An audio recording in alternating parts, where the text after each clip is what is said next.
Hello students, good morning, good afternoon, good evening, जिस भी time आप ये वीडियो देख रहे हो और सुन रहे हो। Today we will start a new chapter of class 8 history, the rise of British power in India. यानी कि ब्रिटिशर्स जब इंडिया में आए थे उस टाइम पीरियड की बात करेंगे। In this chapter we will talk about European presence in India. After that we will see reasons for coming to India, कि वो इंडिया में क्यों आए थे। Then method of colonisation in India, उनकी कॉलोनाइजेशन की क्या क्या मेथड थे।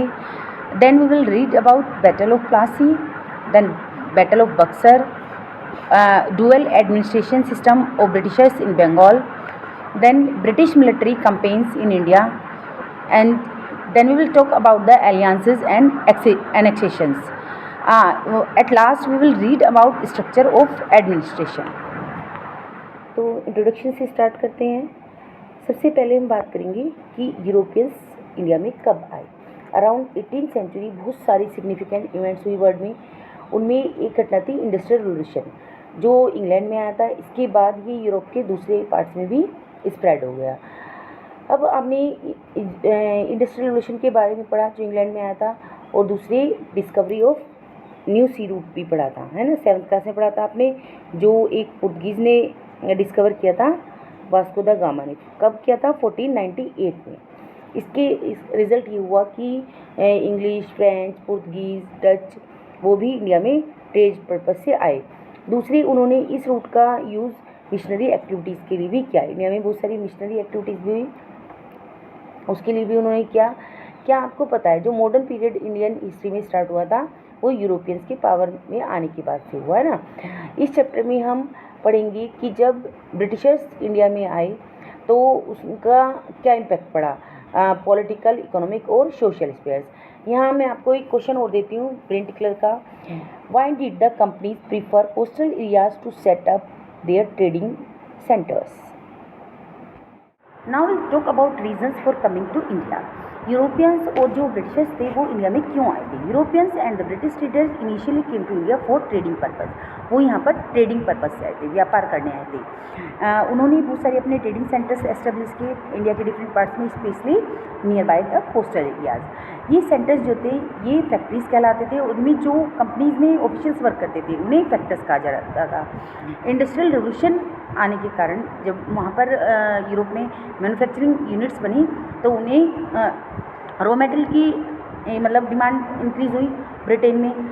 तो इस कारण से उसी समय पर जो था मार्केट, उसमें फिनिश गुड्स भी बेचना था, है ना, उसकी भी डिमांड हुई। तो इंडिया जो था एक प्लेटफॉर्म बना वो सारी नीड्स को फुलफ़िल करने के लिए। अब 18th सेंचुरी का पीरियड जो था उस टाइम पर इंडिया में पावर स्ट्रगल चल रहा था, है ना, और जो मुग़ल एम्पायर था वो डिक्लाइन होता जा रहा था। The British were provided the perfect opportunity. इससे क्या हुआ कि जब वो ट्रेडिंग पर्पज से आए तो उन्हें एक परफेक्ट अपॉर्चुनिटी मिली इंडियन टेरिटरीज़ पर अपना कंट्रोल करने की, और उन्होंने बहुत सारी इसके लिए वॉर्स लड़ी, बहुत सारी ट्रीटीज़ फोर्स की, राज्य हड़प नीति, एनेक्सेशन किया, एलियांस की बहुत सारी संधि की, और बहुत सारी इंडिया की पावर्स अपने अंडर में करी। ब्रिटिशर्स का जो न्यू एडमिनिस्ट्रेशन सिस्टम था और दूसरे उनकी इकोनॉमिक पॉलिसीज़ थी उन्हें कंट्री पर कंट्रोल करने में काफ़ी हेल्प मिली। इसके अलावा बहुत सारी उन्होंने लैंड रेवेन्यू पॉलिसीज़ अपनाई, जिससे उन्होंने पुअर फार्मर्स को अपने अंडर में ले लिया, और उससे रेवेन्यू में उन्हें बदले में बहुत सारा huge sum amount of money भी मिला। और उन्होंने कमर्शलाइजेशन के लिए फोर्स किया कि एग्रीकल्चर में वो ज़्यादातर कैश क्रॉप्स ग्रो करें, जिससे कि ब्रिटेन की इंडस्ट्रीज़ को रॉ मटेरियल मिल सके। इसके अलावा जैसे कि मैंने आपको बताया था, इसके अलावा भी बहुत सारी ट्रेडिंग कंपनीज थी। फ्रेंच भी आए थे इंडिया में, पुर्तगीज़ भी आए थे, है ना। तो सभी में आपस में क्या थी? प्रतिद्वंद्विता थी, और सभी ट्रेड को मोनोपोलाइज करना चाहते थे। लेकिन ईस्ट इंडिया कंपनी का काफ़ी पॉलिटिकल कंट्रोल था इंडिया पर, इसलिए उसने क्या किया, जितने भी उसके फॉरेन राइवल्स थे सभी को डिफीट कर दिया। और क्यों किया? क्योंकि जिससे कोई भी कंपटीशन ना रहे। और दूसरी, उसने सभी तरह का जो रॉ मटेरियल था उसे मोनोपोलाइज कर लिया, and both these all low prices, और सभी सामान यहाँ से लो प्राइजेस पर खरीदते थे, जबकि जो इंडियन क्राफ्ट पर्सन थे, आर्टिशंस थे, उन्हें काफ़ी हाई रेट पर दिया जाता था। हैवी ड्यूटीज़ इम्पोज कर दी गई इंडियन गुड्स पर, जिससे जब वो ब्रिटेन में एंटर होती थी, और जिससे कि वो अपनी इंडस्ट्रीज़ को प्रोटेक्ट कर सकें। इसके अलावा उन्होंने बहुत सारा इन्वेस्टमेंट ट्रांसपोर्ट कम्युनिकेशन सिस्टम पर किया कि जिससे ईजिली रॉ मटेरियल ट्रांसफ़र किया जा सके from the farm to the port, और फिनिश गुड्स भी मार्केट में लाया जा सके। इसके अलावा इंग्लिश एजुकेशन को उन्होंने काफ़ी प्रमोट किया, है ना, और जो इंडियंस थे उन्हें एजुकेट किया, who would assist the British in ruling the country and is then their political authority, अपनी पॉलिटिकल अथॉरिटी को मजबूत बनाने के लिए। तो उन्होंने ये सभी मेजर्स लिए ब्रिटिशर्स ने क्या करने के लिए, इंडिया पर रूल करने के लिए, अपने इंडिया पर अपने अथॉरिटी एस्टेब्लिश करने के लिए। Now we talk about methods of colonisation in India. Britishers ने क्या कॉलोनाइजेशन के लिए क्या क्या मेथड्स अपनाए। कॉलोनी, जैसे कि मैंने आपको 7th क्लास में बताया था, कॉलोनी क्या होता है, यदि कोई दूसरा कंट्री किसी दूसरे कंट्री पर अपना आधिपत्य जमा लेता है, that is known as its their colony. तो यूरोप में 16th सेंचुरी में बहुत सारे छोटे और बड़े स्टेट्स थे। जब इंडस्ट्रियल रेवोल्यूशन स्टार्ट हुआ यूरोप में, तो स्टेट्स जो थे उनके पास सफिशिएंट रॉ मटेरियल नहीं था, है ना, उनकी इंडस्ट्रीज़ के लिए, और ना ही उनके पास अपने फिनिश गुड्स को सेल करने के लिए मार्केट थी। तो उन्होंने सर्च करना स्टार्ट किया एशिया और अफ्रीका में मार्केट्स और रॉ मटेरियल। अब उसी समय पर जो इंग्लैंड था उसका काफ़ी ट्रेड कंट्रोल था इंडिया पर, क्योंकि वहाँ पर 1600 में ईस्ट इंडिया कंपनी एस्टेब्लिश की थी। This company was supported by the British government with the help of England was able to extend its territory frontiers to the Indian subcontinent. Company जो थी वो क्वीन एलिजाबेथ के द्वारा उसे charter grant किया गया था। चार्टर होता है परमिशन की नीड होती है, तो वो उन्हें परमिशन मिली हुई थी। अब जो इन्होंने फर्स्ट फैक्ट्रीज जो सेटअप की थी सूरत में की थी, कब की थी, 1613 में।